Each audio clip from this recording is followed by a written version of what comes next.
দর্শক, এমপিওভুক্ত ইবতেদায়ী শিক্ষকদের আন্দোলনে পুলিশের বাধা মুখে পড়েছে। এই জাতীয় প্রেস ক্লাব থেকে আপনাদের সরাসরি যুক্ত করেছে এবং এই শিক্ষকরা কিন্তু শিক্ষা ভবনের উদ্দেশ্যে যাওয়ার পথেই পুলিশের বাধার মুখে পড়ে এবং পুলিশের বাধার মুখে পড়েই এই প্রেস ক্লাবের সামনে তারা কিন্তু বসে পড়ে যায় এবং যেমনটি আপনাদের সরাসরি দেখানোর চেষ্টা করছিলাম যে প্রেস ক্লাবের সামনে বসে পড়ে তারা কিন্তু তাদের দাবিতে অটল হয়ে থাকে। শিক্ষকদের পাশাপাশি ইবতেদায়ী যেসব শিক্ষিকা রয়েছে তারাও কিন্তু এখানে এসে বসে পড়েছেন। তাদের যে দাবি জাতীয়করণের মূলত দাবিতে তারা এখানে আন্দোলন করছেন এবং জাতীয়করণ বাদেও তাদের আরও একটি দাবি রয়েছে, যেসব শিক্ষকরা অবৈতনিক রয়েছে তাদের বেতনের দাবি। বাচ্চাদের আমরা কিভাবে করবো? বাচ্চাদের সরকার যদি হচ্ছে আপনার এটা না দেখে, সরকারি বাচ্চারা তো আজকের শিশু আগামী দিনের নাগরিক। এই নাগরিককে যদি তারা দেশের নাগরিক না মনে করে, না ভাবে, আমরা কিভাবে তাদেরকে মানুষ করবো? আমরা 10 দিন থেকে এখানে অবস্থান করছি। আমি স্বতন্ত্র ইবতেদায়ী মাদ্রাসা শিক্ষক।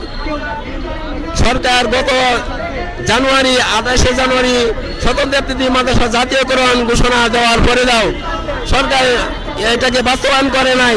আমি অনুদানভুক্ত একটি ইবতেদায়ী মাদ্রাসা শিক্ষক। আমরা বর্তমান 3300 টাকা বেতন পাচ্ছি, কিন্তু এই পর্যন্ত জানুয়ারির পরে থেকে মে মাসে সরকার বলছিল যে সরকার সরকারিকরণ করবে। May, June, July, August, September, October, March চলে গেল। যাচাই বাছাই করার পরে দাও 1090টি মাদ্রাসা, 1519টা মাদ্রাসার মধ্যে 1090টা মাদ্রাসা যাচাই ঠিক আছেন, কিন্তু 1090টা মাদ্রাসাও সরকার এমপিভুক্ত করে নাই।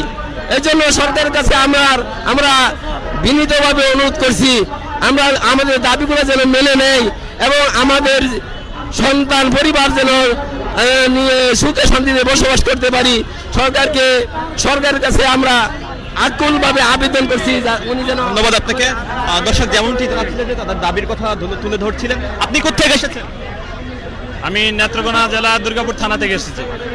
আপনারা তো শিক্ষা ভবনের অভিমুখে যাইতে চাইছিলেন, এখন আপনারা তো শিক্ষা ভবনের অভিমুখে যেতে চেয়েছিলেন, এখন পুলিশের বাধার মুখে পড়েছেন। আপনাদের পরবর্তী কর্মসূচি কি হবে? আমাদের পরবর্তী কর্মসূচি আমাদের থেকে প্রতিনিধিরা মন্ত্রণালয়ে গেছে, শিক্ষা উপদেষ্টার কাছে গেছে।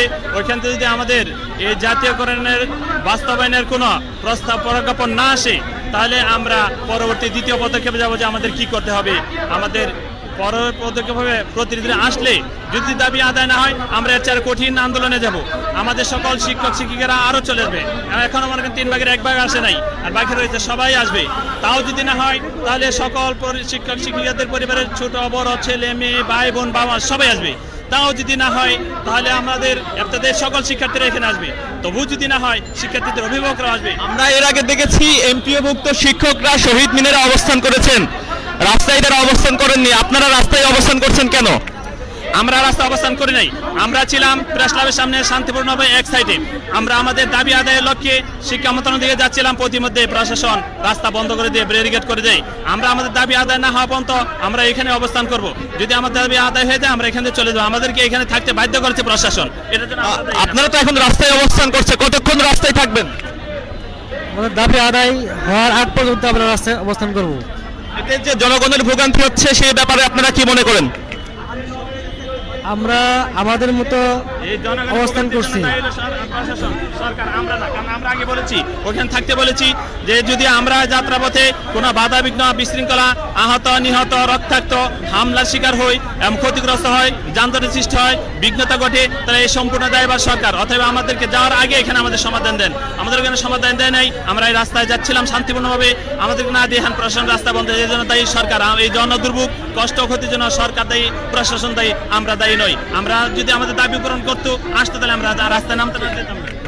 দর্শক, যেমনটি দেখাচ্ছিলাম যে এই ইবতেদায়ী শিক্ষকরা কিন্তু দুটি দাবিতে এখানে অবস্থান নিয়েছিলেন এবং তাদের ভাষ্যমতে তারা যখন শান্তিপূর্ণভাবে প্রেস ক্লাব অবস্থান করছিলেন এবং তারপরেই তাদের কর্মসূচি আসছে শিক্ষা ভবন অভিমুখে, তখনই পুলিশের বাধার মুখে পড়েন তারা। পুলিশ এইখানে ব্যারিকেড দিয়ে তাদের আটকে দেয় এবং পুলিশের বাধার মুখে পড়ে তারা কিন্তু এখন এখানেই অবস্থান গ্রহণ করেছেন। এবং যেমনটি আপনাদের দেখানোর চেষ্টা করছিলাম যে তাদের যে দুটি দাবি না আদায় হওয়া পর্যন্ত তারা এখানে অবস্থান করবেন বলে তেমনটি জানিয়েছেন। আপনারা কয়টি দাবি নিয়ে এসেছেন? আমরা দুটো দাবি নিয়ে যাচ্ছি ভাই। 1 নম্বর দাবি হচ্ছে যে আমাদের অনুদানবিহীন এবং অনুদানভুক্তদেরকে মনে করে 1519 দেওয়ার কথা ছিল, এমপিভুক্ত কাগজপত্র সব কিছু নিচ্ছে, কিন্তু তাদেরকে নেওয়ার পরে তাদেরকে যাচাই বাছাই করে 1090টা আছে, ওটাও দিচ্ছে না। আর একটা দাবি হচ্ছে যে অনুদানবিহীন যারা রেজিস্ট্রেশন প্রাপ্ত আছে তাদেরকে মনে করেন বিজ্ঞপ্তি প্রকাশ করার জন্য। দর্শক অসংখ্য ধন্যবাদ এতক্ষণ আমাদের সাথে যুক্ত থাকবার জন্য।